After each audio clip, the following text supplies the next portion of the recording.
113 dan dengan rekan saya Anissa Fitri NIM 4119232 dan Dina Syahara NIM 4119240.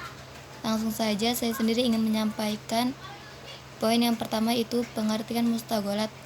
Al-mustagholat adalah zakat yang mendatangkan manfaat dan pendapat dengan menyewakan atau menjual hasil produksinya.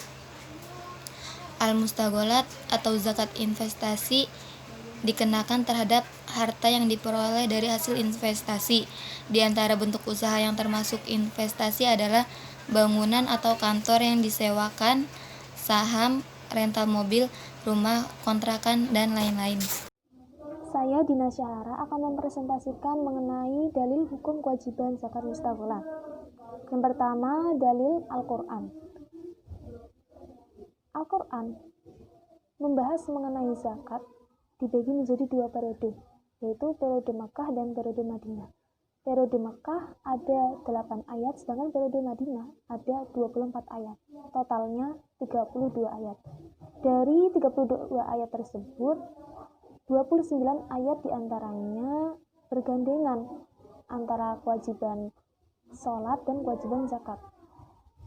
Al-Quran dalam menampilkan kata zakat dibagi menjadi 4 gaya atau uslub. Yang pertama yaitu uslub insyal berupa perintah. Dalilnya ialah Quran surat Al-Baqarah ayat 83. A'udzubillahi minasyaitonirrajim. Bismillahirrahmanirrahim. Wa id akhadna mitsaqa bani Israila la ta'buduna illallah wa bil walidaini ihsana wa bil qurba wal yatama wal masakin wa qulu lin-nasi husna wa aqimus salata wa atuz zakata tsumma tawallaitum illa qalilan minkum wa antum mu'ridun.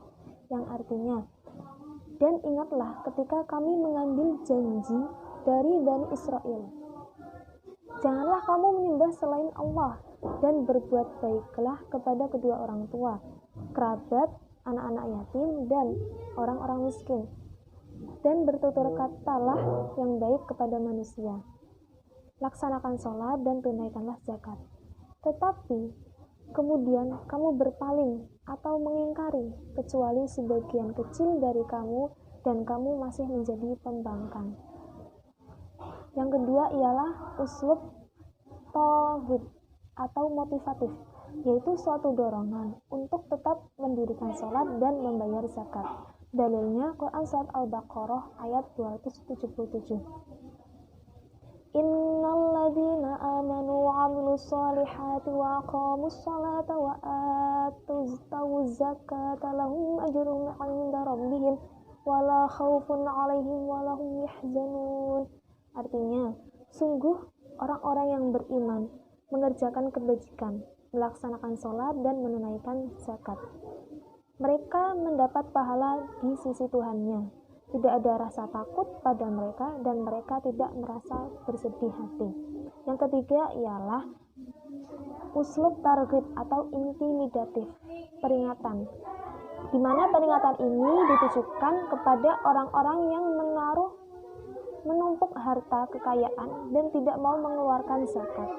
Dalilnya Quran surat At-Taubah ayat 34. Ya ayyuhalladzina amanu inna katsiran minal ahbari waruhbani la ya'kuluna amwalan nasi bil batili wa yasudduna an sabilillah walladzina yaknizuna adh-dhahaba wal fiddata wa la yafqunaha fi sabilillah fabashshirhum bi'adzabin alim. Yang artinya, wahai orang-orang yang beriman, sesungguhnya banyak dari orang-orang alim dan rohib-rohib mereka benar-benar memakan harta orang dengan jalan yang batil, dan mereka menghalang-halangi manusia dari jalan Allah. Dan orang-orang yang menyimpan emas dan perak dan tidak menginfakkannya di jalan Allah, maka berikanlah kabar kepada mereka bahwa mereka akan mendapatkan azab yang pedih. Yang keempat ialah uslub mat, yaitu berupa pujian atau sanjungan. Pujian ini ditujukan kepada orang yang menunaikan zakat. Mereka disanjung sebagai penolong seperti dalam Quran surat At-Taubah ayat 55. Innama waliyukumullahu wa rasuluhu walladzina amanu alladzina yuqimus salata wa yu'tunaz zakata wa hum raki'un. Artinya, sesungguhnya penolongmu hanyalah Allah, Rasulnya dan orang-orang yang beriman, yang melaksanakan sholat dan menunaikan zakat, seraya tunduk kepada Allah.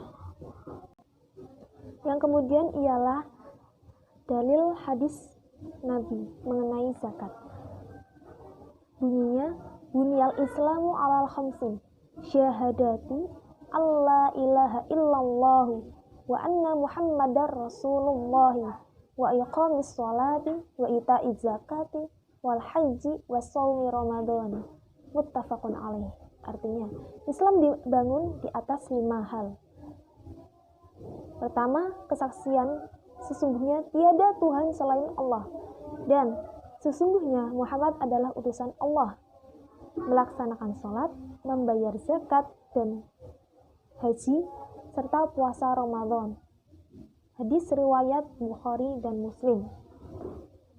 Zakat termasuk salah satu dari ajaran agama Islam yang ma'lum minad din bid-dururi, atau ajaran agama yang secara pasti telah diketahui secara umum. Oleh sebab itu, jika kewajibannya diingkari, maka menyebabkan orang yang ingkar menjadi kufur. Syekh Muhyiddin An-Nawawi berkata, wujubuz zakati ma'lumin min dinil islam min dinillahi ta'ala dururatu faman jahida wujubiha faqad kadiballahu wa kadiba rasuluhu sallallahu alaihi wasallam fahkum bikufri. Artinya, kewajiban zakat adalah ajaran agama Allah yang diketahui secara jelas dan pasti. Oleh karena itu, siapa yang mengingkari kewajiban ini, sesungguhnya ia telah mendustakan Allah dan telah mendustakan Rasulullah, sehingga ia dihukumi kufur. Saya Anissa Fitri akan melanjutkan presentasi dari teman saya, yaitu mepresentasikan nisab dan kadar zakat mustaqolat. Zakat investasi atau al-mustaqolat adalah zakat yang dikenakan pada harta yang diperoleh dari hasil investasi. Di antara bentuk usaha yang termasuk investasi adalah bangunan atau kantor yang disewakan, saham, rental mobil, rumah, kontrakan, dan lain sebagainya. Para ulama kontemporer seperti Abu Zuhroh, Abdul Wahab Khalaf, dan Yusuf Qaradawi menganalogikan zakat investasi ke dalam zakat pertanian, yaitu dikeluarkan saat menghasilkan dari hasilnya tanpa memasukkan unsur modal dengan kadar 5% untuk penghasilan kotor dan 10% untuk penghasilan bersih. Dengan demikian, ketentuan zakat investasi sebagai berikut.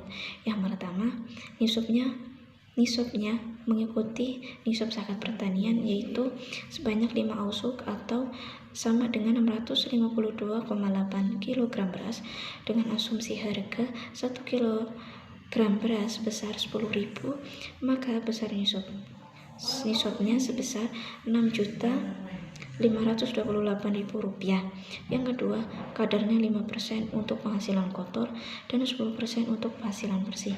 Yang ketiga, dikeluarkan saat penghasilan dari hasilnya. Untuk contoh penerapan dari zakat mustaqolat,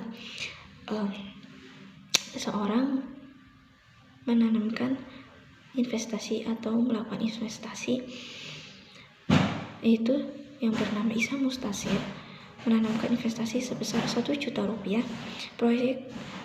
ke dalam proyek pembangunan perumahan untuk disewakan, yang mana harga sewa per bulan mencapai Rp10 juta pada tanggal Zulhijjah 1420 Hijriah. Diperoleh ketentuan sebagai berikut.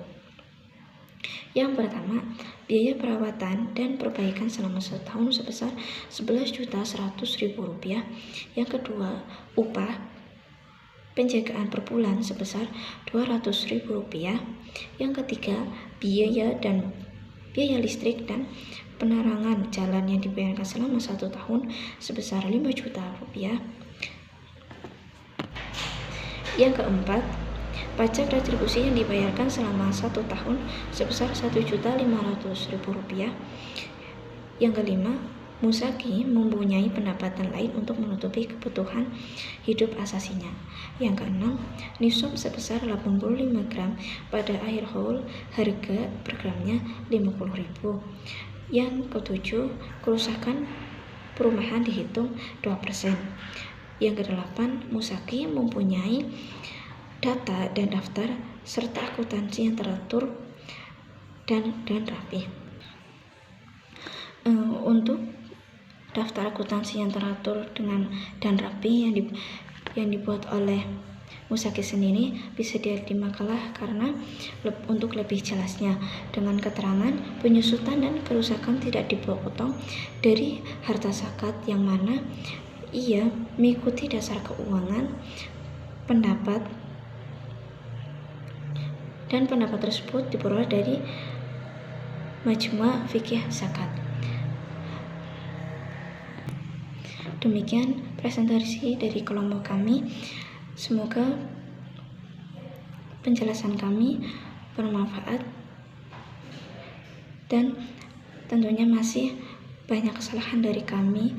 Kami sangat menerima kritik dan saran dari pembaca. Semoga apa yang kami sajikan bisa bermanfaat bagi pembaca dan pendengar sebagai salah satu acuan belajar. Terima kasih. Wassalamualaikum warahmatullahi wabarakatuh.